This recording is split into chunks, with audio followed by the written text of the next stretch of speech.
friends. Welcome back to Ghouls Night In, the spooky chat show with your best ghoul friends. I'm Penny Snark. And I'm Midge Munster.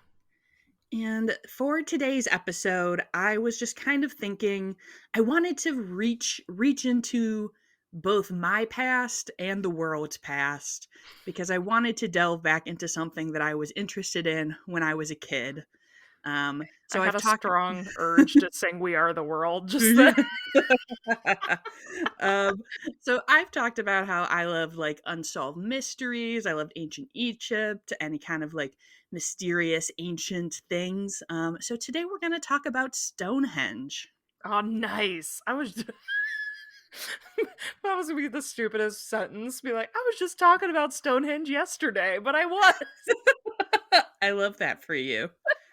Maybe you were picking up my wavelengths. I know.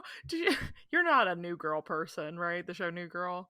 I'm familiar, but I haven't watched like all of it. There's like a bit where Schmidt's talking about how, like, on average, every American thinks about Abe Lincoln once a day or something. That's where my brain went. I was like, the average American thinks about Stonehenge.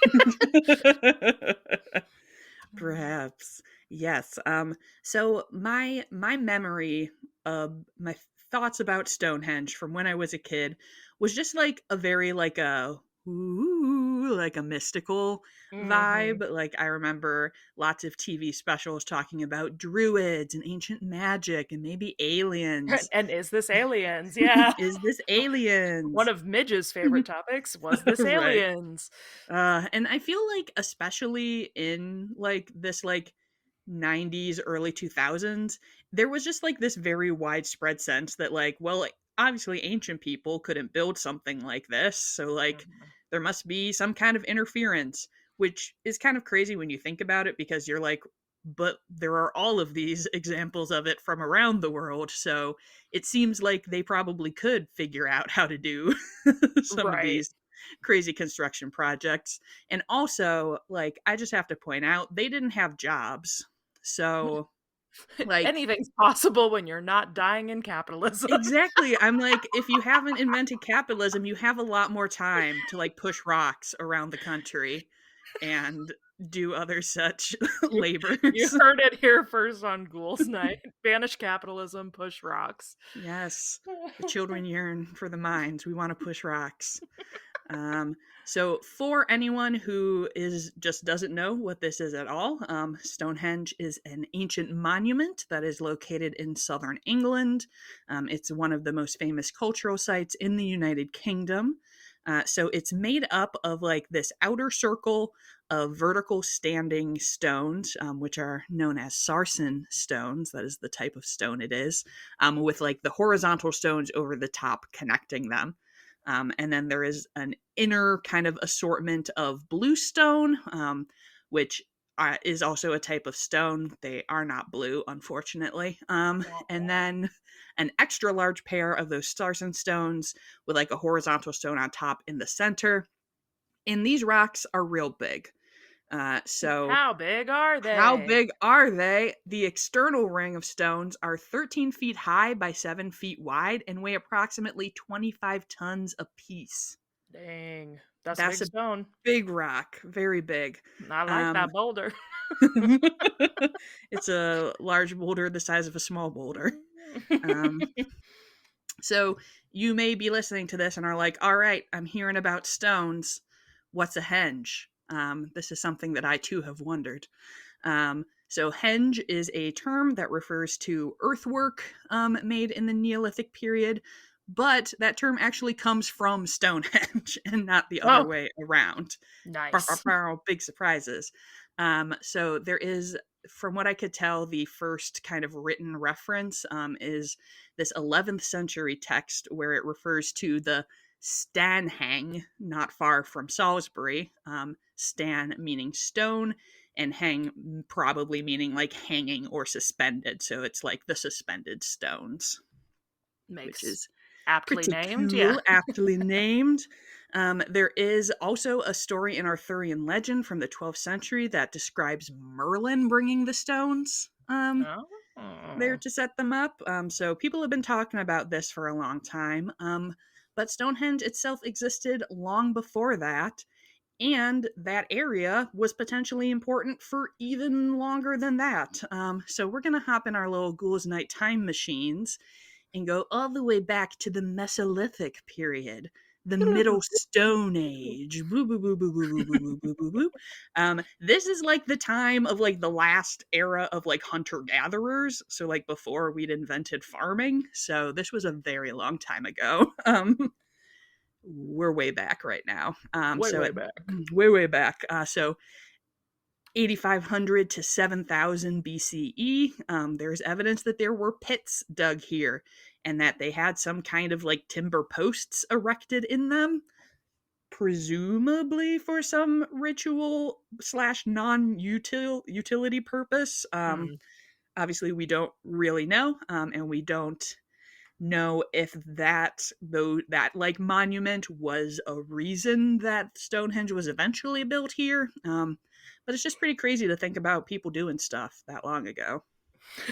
Just people doing stuff. Just people doing stuff. People were out here doing things. And the next thing that we know that happened here, can you guess what it could be, Midge? Uh, I it nope. What do people like to do at special places? Celebrate. Yes, but also human burial. Oh, sure, sure, sure. No one ever told me that Stonehenge was a graveyard, so now I just had to find that out for myself. Whoa, There's graveyards back to back. What is up? graveyards all over the place. So I legitimately did not know that when I started No, I researching didn't this either. episode, and I was like, oh shit, this is even more ghoulish than I thought, because I was kind of going from like the Just weird like, like whoa, yeah. weird thing, alien connection thing, and then I was like, fuck, there's dead bodies here. I should have known. That's why I like it so much. So back in 3000 BCE, so a long time past the pits, but still a very long time ago, there was a giant circular ditch with a built-up bank that they created here, and that is considered to be the first major event in the creation of Stonehenge, and kind of lays out that like circular area that we think of as Stonehenge. Nice. And within that circle, people dug 56 pits that are called the Aubrey Holes. Good name. After an Welcome to the earlier stage, Aubrey Aubrey Holes. Holes. Love it. Named after John Aubrey, who was an early archaeologist, though we will mention briefly again later. So, in these pits, as well as in the ditch, they have found cremated remains. Oh well. So there's about 64 different people that they've like identified Oh based wow. on, figuring out the bone fragments and things. So they believed that these people were like originally interred in separate pits. But of course, in the 1920s, when modern archaeology started, they dug up all these bone fragments and were like, well, fuck these. These aren't important, and put them all back into one pit. So thanks, guys. Very, So very thoughtful. Very nice. yes. So there's believed to potentially be as many as 150 people who were interred at Stonehenge, and the remains show a mix of men and women, some children. So it doesn't appear to have been like an exclusive burial area. And in general, the area surrounding Stonehenge has several barrows or burial mounds that have been created kind of throughout history. So this was obviously some kind of like intriguing or special place for past civilizations. Yeah, that's yeah. I had never known that there were any buried people there. That's crazy. Yes. So there are some researchers who actually think that the blue stones, so the kind of like inner circle Mm. of stones, were potentially initially brought as grave markers. There Mm. was like all sorts of complicated archaeology stuff where they're like, oh, well, when we look at the way that like the chalk is compressed, we think that the stone was here originally. And I'm like, whoa, that's some crazy stuff to figure out from some, some old rock, chalk. rock facts. Yeah. Rock there are so many rock facts in this episode. Um, and this blue stone is part of the big mystery of Stonehenge, because it is not from anywhere in the surrounding area. It is believed to have been brought from 140 miles away, from Oh, this geez. specific area in Wales, which would be a really long way to bring rocks for a project today, much Right. less back in the day. So there have been all sorts of like experiments that people have done to see like how you could potentially move rocks this size. There are some where like they're like, oh well, maybe you made like a highway of like logs and it kind of like rolled them. Mm-hmm. People For also for 140 140 miles. miles. People also theorize that maybe they use sleds greased with lard. Ew. Nice. But very The slippery. the old Dunder Mifflin technique for moving paper. That's hilarious. Grease them up. Grease them up, slide them down. Right. Um, Obviously, they went 140 miles, so these specific rocks were very important to these people. Yeah. Hot Stonehenge news alert. As recently as 2021, there was a study where they believe that some of the bluestones that are in Stonehenge were actually part of another circle monument in Wales Oh. originally. Like, and this was more like rock facts where they were like, well, we looked at where the dirt was in the grooves of this stone and compared it to this, and I was like, man, you archaeologists, you guys are always You really figuring know a crazy lot stuff about out. rocks. You Yeah. know a lot about rocks, and they also know a lot about bones because they looked at the strontium levels in some of the Mm-hmm. cremated Mm-hmm. remains that were found, as one does, obviously. The first thing you check is the strontium That is levels. always what I check first. And based on that, they think that some of the remains were people who lived in that area of Wales and not in Stonehenge. So it seems like it's possible that people migrated here and brought both the stones and some remains with them when they came. Mm. Is So it it was like a like, whole transfer. is the hypothesis that the people were like, what is it called? Not interred, that's the opposite, but like unburied and brought there? Yes, yes. Okay, so they were, okay, That they had been buried reburied. ritually at this site in Wales, and then they were like, "We're picking up and we're leaving, so let's grab our rocks and grab our dead people and get out of here. Bring out your dead. Bring out your dead, man." So, Exhumed, that's the word, yes. sorry. See, I in my brain, I was like disinterred, which technically is also correct, but exhumed was the better word. literally, my brain could not find that word there. Okay, yeah, we're back in Sometimes business. it takes a moment. It's a nighttime So recording sesh. We don't normally. yes, the vibes. It's The the vibes vibes. are immaculate.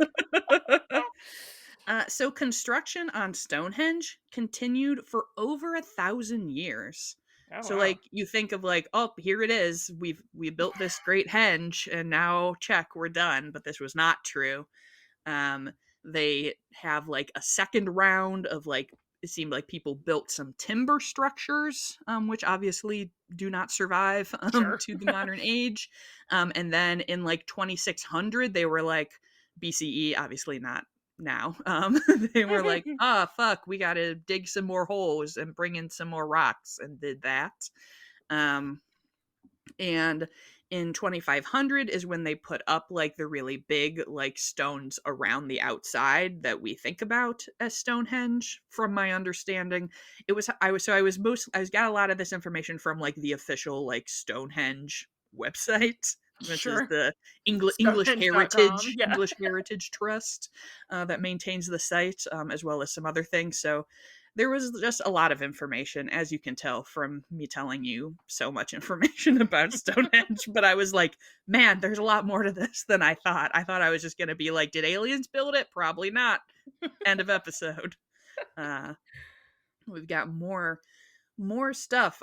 In the next few centuries, they rearranged some of the stones, dug some more holes, built an earthwork avenue that connects it to the river. And then once we got into the Bronze Age, there were some carvings from that period on the stones. But it seems like as we were kind of going into the Iron Age, that the site fell out of use. So it was known about, like there are evidence that like the Romans like hung out around there. There's, they found like coins and things, but it didn't appear to be used for its original purpose any longer. And you might be asking, what is that purpose? What is that? I was asking that. You was. There you go. This is something that people have also been wondering for a long time. There you go. So the first known excavation at Stonehenge was in the 1620s. And around that time is when John Aubrey, who the holes are named after, Known for his holes, rolled up, yes. known for his great holes. So he was the one who attributed Stonehenge to the Druids. And it appears that was just because they were the only mystical prehistoric people that he knew of. So he was like, well, this seems old and mystical, so it's got to be Druids. But Stonehenge is actually probably like 2,500 years older than Druids. Mm. And from the text that we have about ancient Druids, they do not have any particular interest in stone circles. But it is obviously, as many of people know today, an area of interest for a lot of modern day Druids and neo pagans. So there is definitely a connection people have to the site, but it doesn't appear to be connected to the ancient Druids. Then where'd it come Then from? where'd it come from? So the site is on what is referred to in one thing I read as a solstice axis, which Oh, sounds really cool. And like that would be like a good like D&D character name, yes. I think, solstice axis. And that means that it aligns to the sunset at the winter solstice on one side and to the sunrise of the summer solstice on the other side. Oh, it's Um, almost like a sundial, but different. That's yeah. cool. hmm And That's so super they, cool. as you mentioned previously, Midge, people like to party here. Celebrate! I got it right. Celebrate! They found evidence of feasting at the site, but not anything that seems to indicate that people live there long term. So we obviously can't fully understand like what specific beliefs drew people there, but it appears to be some kind of temple or ritual site that is connected to the seasons and the movement of the sun. There you go. Also, I wanted to give another shout out to English Heritage, where I got info from. They have a whole page about the evidence of the feasting that was held Mhm. in the area, and there's a whole little section talking shit on the paleo diet and being like, this is not historically accurate. So, what's up? So, there was indeed lots of like pig roasting and stuff going on here, but people were also eating seeds and other sorts of non-meat items. So Very there you nice. go. Uh, some researchers believe that the blue stones were meant to provide healing, either from just kind of their presence, or there was one thing I read that appeared to be kind of recent that was saying that like if you if you hit them, they make certain noises, like they're Oh, like a sound bath? yeah, like they're maybe more resonant than other stones. I didn't get to hear a clip of the stone sounds. Maybe They I didn't should have have any videos of people tried hitting to tried stones? to look into that, just banging on Stonehenge. Um, but there's a thought that could have something to do with it. And then also theories that like it could be like an observatory or a calendar of some kind. I did also see someone who was like, oh, maybe Stonehenge was basically like a big public works project where they were like, let's bring stones from all over to represent like our people unifying. Mm. So that could be like, so like they probably built the site for a specific reason, but maybe that was some kind of inspiration where they were like, gotta bring these 140 miles to show our unity. I was, like, giggling in my head when you were talking about, like and then a few years later, they were like, "Gotta dig some more holes," and I was like, "That sounds still like how cities are today." Right. It's Like, true. haven't dug some holes and put things in them in a while." Yeah, Like, gotta put some stuff in some gotta put holes. those taxpayer dollars to work. Yes. But yeah, whatever it was for, this was a site that people were at and continuing to develop for over a millennia, which is crazy. And like you said, it's kind of you think of like, oh yeah, like cities and places and things that are important to people evolve over time Mhm. as you go in there. So In the late 1800s, the British military bought a bunch of land around Stonehenge and like set up like training grounds and stuff around there, which meant that there were more highways and infrastructure to bring people to the area, and it continued to be popular with tourists. Something else that I mean, I'm sure other Stonehenge things I consumed as a child mentioned this, but that I wasn't really fully aware of is that a lot of the stones fell throughout Hmm. history, and some Yeah. were being like propped up with timber, and it was kind of like throughout the 1900 in the 19 starting in the 1900s, and then like kind of every like 20 years people have been like restoring and like putting top rocks back where they were before. And it's the lintel is what they describe it as, but I was like, that sounds so pretentious. I can't be like, I need to put my lintel back up. Oh, help the Yeah. lentils. Lentil The preservation. lintels. Yes. But the other crazy, so Stonehenge has been kind of put back together into what we believe it had previously looked like. The super crazy thing was Stonehenge was private property for almost all of this time. So, Yeah. like, King Henry VIII, like, gave this area to some dude, and then it was, like, passed down and sold to other dudes until 1915. There was a guy named Cecil Chubb, excellent name, um, Nice. who bought it and like gave it to Britain to have. Oh, wow. Um, and so it has been in the care of the state since then. As I mentioned earlier, there was like a big restoration and the first real like modern excavation effort in the 1920s. And a lot of the things that like we've kind of heard, the like initial information that we all know about Stonehenge really came from these explorations. There was another big push in like the 1950s and 60s to do more work on it. And as we mentioned, 2021, there is still work happening at this Hmm. site as we have new research methods and new technology. We can test for things like strontium, obviously, figure that Obviously, out. can't believe they hadn't done that before We've now. been waiting Would have years for been my strontium testing. would have been my first thing I would have done the minute I got into Stonehenge. Right, of course. But yeah, people continue to explore it and learn more about it.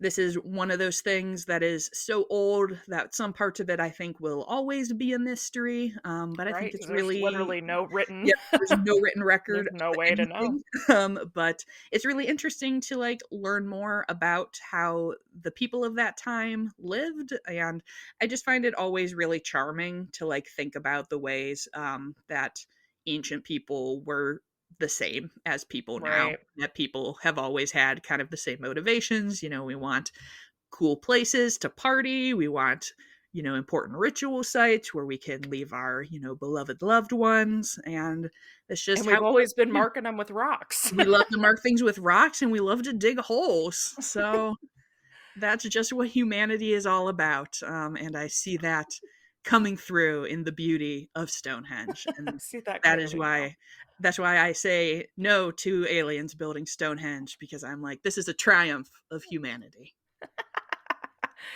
I have a Stonehenge memory, if I may share. Please, yes. Just that it kind of I feel like it relates because it's spooky. Um, the first time I ever became like aware of Stonehenge was from my favorite Halloween movie growing up, The Halloween Tree. Oh, If I think I'm sure I've talked about it on the podcast before, yes, but I think so. it's yeah, the it was an animated PBS special of the Ray Bradbury book. It's almost nothing like the book, but it's very very good. And they do a section about like pagans and witches and their history, and they like end up in Stonehenge, and there's this like black cat running around the tops of Ooh. the stones, and that's like my earliest memory of knowing what Stonehenge was. And so I've always associated it with witches because of that movie, There you which is go. not necessarily accurate, but it is inherently spooky in my mind. Yes, I love it. Yeah, it was really interesting to because I was kind of like, I foolishly I was like, I mean, it's a bunch of rocks. Like, what is there to know about Stonehenge? Well, let And us now tell and you. then I started reading about it, and I was like, oh boy, there's a lot. I cut out a lot of, they have a lot of very specific information about what was happening at times that I Sure. summarized into moving rocks and digging holes. So if you want to know more about the rocks and the holes, do feel free to further your Stonehenge research yourself. I'm sensing a really exciting episode title. Yes. Yeah, so thank you everybody for listening. I would love to know any of your Stonehenge related thoughts or feelings. I have not been to Stonehenge, so No, if I you haven't either. have gone, let us know if you felt the power of the solstice axis. Uh, but other than that, we appreciate you listening, and we extra appreciate any listener who leaves us a review. You can leave those on Apple Podcasts, you can leave comments on Spotify, or you can send us a DM on Instagram. And I believe Midge has something to read for us. I do. I have something to share because we are currently Ooh, fresh out of hot reviews at we the are. Apple Podcasts Bakery. Wah, So wah. please feel free to, as you're finishing this episode, head to your nearest review stand and Yes. start writing. But we did get a lovely Instagram message from our friend Kira Rose, who said, "Hi ghouls, I just went out to eat and the waitress excitedly asked where I got my Those Crazy Victorians shirt from. Ooh. I hyped up the pod to her, and we proceeded to gush about Night Vale, which is Yeah. awesome. I love that there's a through line from Ghouls Night to Night Vale. Hell yeah. Also, how have I never done a Night Vale episode? I'm just realizing Girl, this. I think you just said that. Pushing Daisies might have brought that up too, I I You think. said it on my has been episode. Or has been, that's Because what we it mentioned was. Night Vale and you were like, "How have I not?" And yet you don't Ah, have a Night Vale episode today? I don't. Mm. It's coming. Don't you worry. Stay tuned, Uh, listeners. Anyway, Kira said that the waitress is very excited to listen to the pod and already wants the merch. So that is very exciting. Thank you, Kira, for spreading the good word, the Ghouls Night gospel out in the wild. Yes, Uh, thank you. And if you're that waitress, hi. Hi, waitress. What's your name? Where you from? How you doing? Leave us a review. Leave us a review.